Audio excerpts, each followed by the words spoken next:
The New Fire concert series is Jerry Anthony Williams' way of addressing the relegation of calypso music to annual cacophony and little else. But for Generation Y to truly embrace the art form, he says calypso must evolve. There's an old formula that that just became adopted at some point, for winning the Calypso Monarch. But that formula doesn't really appeal to a younger audience.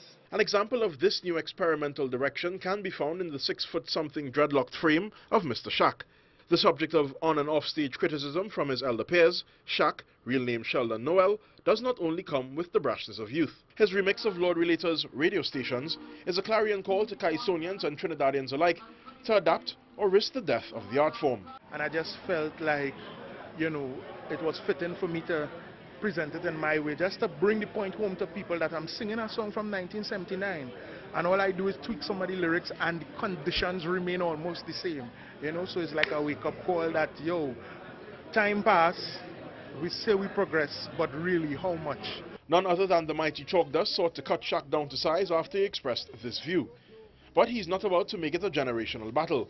In fact, he believes that all manifestations of the music can coexist with a little tweak here and there. The practitioners of the traditional part of the art form have to understand that remaining true to the tradition doesn't necessarily mean being stuck in a time warp. So in terms of the sonic quality of the music, the production quality and so on, they have to start paying more attention to that.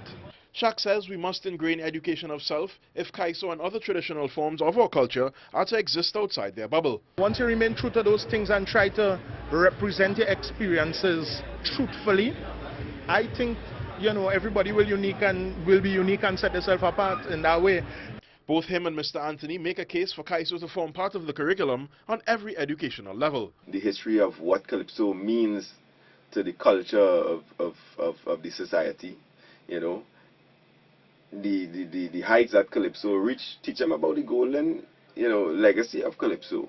This education, they say, should not just be theoretical, but must also include a space for Calypso year-round.